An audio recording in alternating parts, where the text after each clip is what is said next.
Voilà, on reçoit une entreprise qui va nous scanneriser, nous faire un modèle 3D de toute l'architecture du château.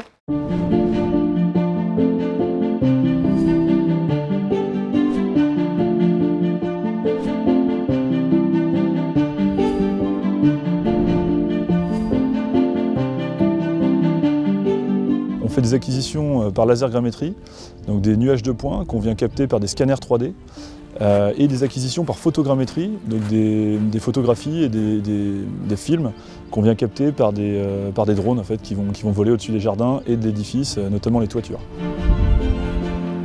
Donc on a une radiocommande et donc sur cette radiocommande on a un logiciel de planification de vol.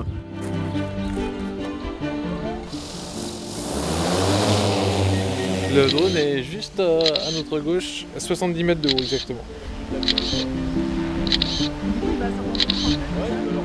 Les lignes vertes, c'est le plan de vol en fait exactement. Et la croix rouge là qu'on voit, enfin la flèche rouge qu'on voit, eh bien c'est le drone qui circule.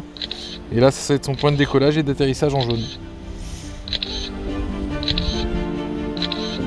On a un GPS intégré en temps réel dedans.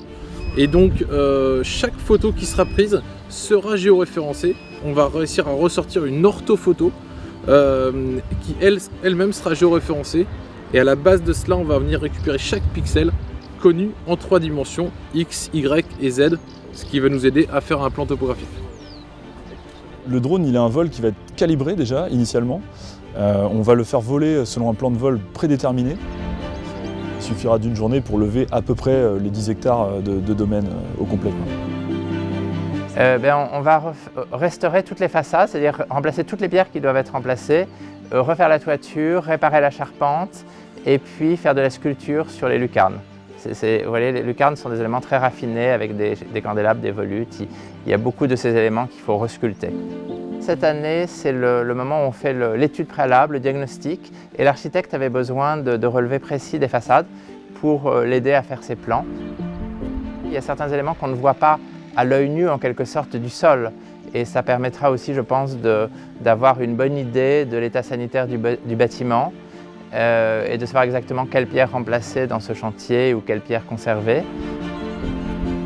Et dans un second temps, il y a un bénéfice secondaire qui va être de constituer une archive de l'ensemble du domaine qu'on va pouvoir compléter et compléter au fur et à mesure du temps, au lieu de disposer de plans plus classiques, on va dire.